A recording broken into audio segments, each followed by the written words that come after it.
전월세 가격이 오를 때마다 정치인들은 약속이라도 한 듯 서로를 향해 손가락질합니다. 중앙정부 탓이다, 아니다, 지자체 탓이다. 그런데 정말 그럴까요? 전월세 상승, 진짜 책임은 누구에게 있는가? 정치 구호를 걷어내고 오직 데이터로만 끝까지 추적했습니다. 끝까지 보시면 당신의 전세금이 왜 오르는지 정확히 이해하게 됩니다. 팩트랩입니다. 먼저 하나만 짚고 가겠습니다. 전세는 사실 전 세계에서 거의 한국에만 있는 독특한 제도입니다. 세입자는 목돈을 맡기고 집주인은 그 돈을 굴립니다. 월세 없이 사는 대신 큰 돈이 묶이는 구조죠. 그래서 전세 가격은 단순히 집주인 마음으로 정해지지 않습니다. 매매가, 금리, 입주 물량, 그리고 정부 정책, 이 네 가지가 복잡하게 얽혀 결정됩니다. 즉, 전월세 가격은 누군가의 의지가 아니라 수요와 공급의 함수입니다. 이걸 이해하지 못하면 매번 엉뚱한 곳에 화살을 돌리게 됩니다. 그럼 왜 지금 전월세가 이렇게 오르고 있을까요? 최근 전세와 월세가 동시에 뛰면서 서민들의 주거 부담이 한계에 다다랐습니다. 그리고 그때마다 빠지지 않고 등장하는 게 바로 니 탓 공방입니다. 첫 번째 원인, 입주 물량, 즉 공급입니다. 전세 가격을 가장 직접적으로 움직이는 건 그 지역에 새로 들어오는 아파트, 즉 입주 물량입니다. 이건 그 어떤 정책보다도 즉각적입니다. 새 아파트 수천 세대가 한꺼번에 입주하면 집주인들이 세입자를 구하려 경쟁하면서 전세 매물이 쏟아지고 전세가는 눈에 띄게 떨어집니다. 반대로 입주 물량이 줄면 전세 매물이 순식간에 마르고 가격은 치솟습니다. 들어갈 집은 정해져 있는데 나오는 매물이 없으니까요. 그런데 문제는 시차입니다. 아파트는 땅을 사고 인허가를 받고 짓는데 보통 2년에서 3년이 걸립니다. 즉, 지금 우리가 겪는 전세 부족은 이미 2, 3년 전 분양과 착공이 줄었을 때 예고된 것입니다. 오늘의 위기는 과거의 결과입니다.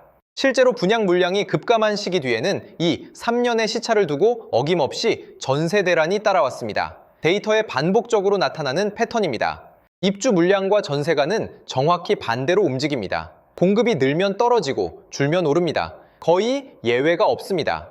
그러니 공급 부족은 결코 하루아침에 생긴 일이 아닙니다. 누가 갑자기 가격을 올린 게 아닙니다. 수년 전부터 인허가와 착공이 줄어든 결과가 긴 시차를 두고 지금의 전세 시장을 덮친 겁니다. 그래서 전세 시장을 예측하려면 그날그날의 정치 뉴스가 아니라 앞으로의 입주 물량 통계를 봐야 합니다. 실제로 향후 2, 3년 입주 물량이 적은 지역은 다른 조건이 같아도 전세가 상승 압력이 클 수밖에 없습니다. 이건 거의 정해진 미래입니다.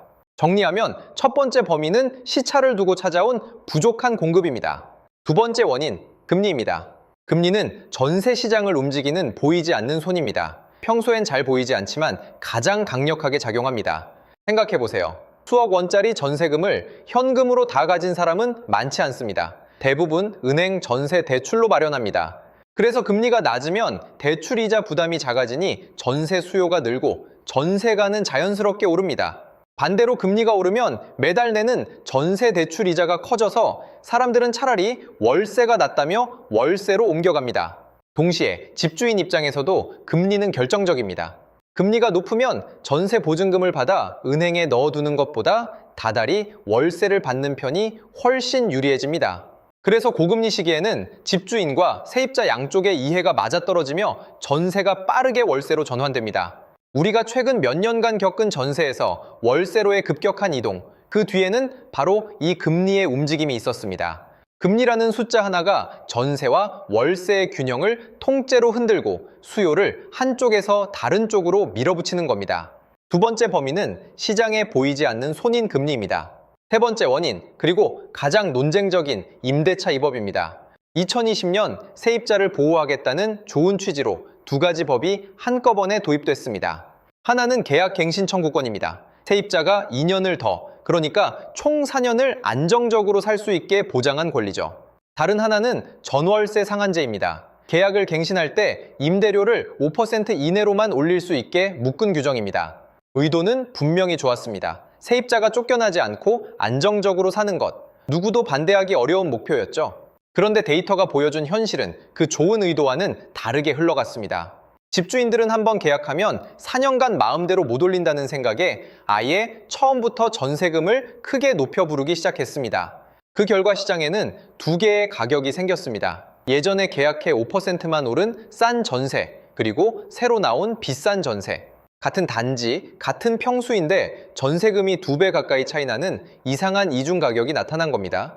게다가 4년이 지나 묶였던 계약들이 한꺼번에 풀리는 시점에는 그동안 억눌렸던 가격이 한 번에 폭발합니다. 세입자를 보호하려던 법이 역설적으로 신규 전세 매물을 줄이고 가격을 밀어올린 면이 분명히 있었습니다.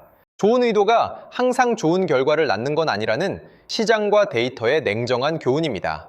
세 번째 범위는 시장의 생리와 정면으로 부딪힌 정책이었습니다. 세 번째 원인, 전세의 월세화입니다. 최근 몇 년 사이 전세는 빠르게 줄어들고 그 빈자리를 월세가 채우고 있습니다. 통계를 보면 전체 임대차 거래에서 월세가 차지하는 비중이 이미 절반을 넘어섰습니다. 전세의 나라가 바뀌고 있는 겁니다. 왜일까요? 앞서 본 금리 영향도 있지만 더 결정적이었던 건 신뢰의 붕괴였습니다. 전국을 뒤흔든 대규모 전세 사기, 그리고 집값이 떨어지며 보증금조차 돌려받지 못하는 역전세가 줄을 이었습니다. 내 전세금을 통째로 떼일 수 있다는 공포가 퍼지자 세입자들은 위험한 전세 대신 차라리 월세를 택하기 시작했습니다. 이렇게 전세 수요가 월세로 우르르 옮겨가면 이번엔 월세 가격이 밀려 올라갑니다. 결국 전세와 월세는 연결된 두 개의 물탱크와 같아서 어느 한쪽이 흔들리면 다른 쪽도 반드시 같이 출렁입니다. 우리가 요즘 체감하는 주거비 상승의 상당 부분은 바로 이 전세의 월세화에서 비롯됩니다.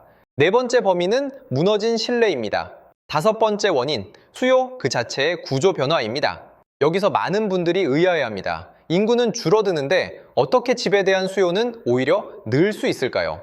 답은 사람 수가 아니라 가구 수에 있습니다. 1인 가구가 폭발적으로 늘고 있기 때문입니다. 한 집에 4~5명이 살던 시대에서 이제는 혼자 사는 집이 가장 흔한 가구 형태가 됐습니다. 전체 사람 수는 줄어도 같은 사람들이 더 잘게 나뉘어 따로 살면 필요한 집의 개수는 오히려 늘어납니다. 특히 도심의 소형 전월세 수요는 바로 이 1인 가구 증가가 강하게 떠받치고 있습니다. 다섯 번째 범위는 점점 잘게 쪼개지는 가구입니다. 자, 그럼 다시 처음의 질문으로 돌아가 봅시다. 중앙정부 탓일까요? 지자체 탓일까요? 최근에도 국토부와 서울시는 전월세 상승에 책임을 두고 서로를 비판했습니다. 하지만 데이터를 겹쳐보면 답은 명확합니다. 입주 물량은 수년 전의 공급 정책이, 금리는 한국은행이, 임대차법은 국회가 만들었습니다. 어느 한 사람, 한 기관의 책임으로 돌릴 수 있는 문제가 아닙니다. 전월세 가격은 여러 힘이 수년에 걸쳐 쌓아 올린 구조의 결과입니다. 내 탓이라는 정치 구호는 가장 쉽지만 가장 쓸모없는 답입니다. 진짜 책임은 구조를 못 본 채 당이 처방만 반복한 우리 모두에게 있는지도 모릅니다. 범인은 한 명이 아니라 시스템이었습니다. 그렇다면 다른 나라는 어떨까요? 사실 전세제도 자체가 없는 나라가 대부분입니다. 대부분은 월세로 삽니다.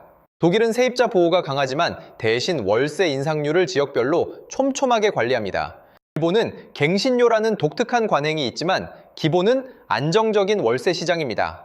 공통점은 단기 규제 하나로 시장을 억지로 누르려 하지 않는다는 것입니다. 공급을 꾸준히 늘리고 규칙을 예측 가능하게 유지하는 나라가 주거가 안정적이었습니다.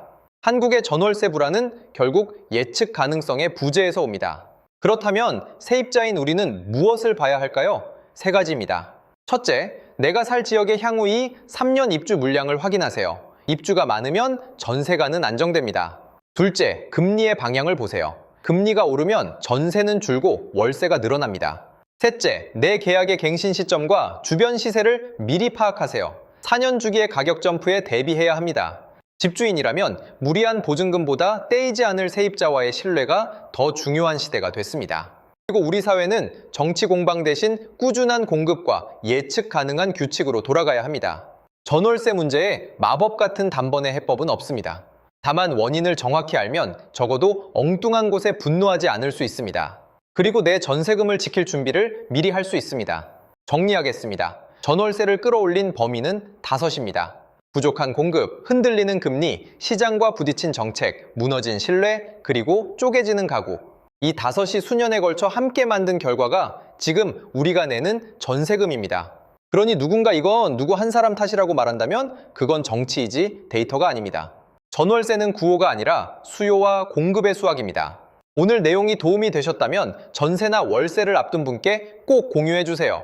지금까지 팩트랩이었습니다. 구독과 좋아요는 다음 데이터를 만드는 힘이 됩니다. 다음 편에서 만나요.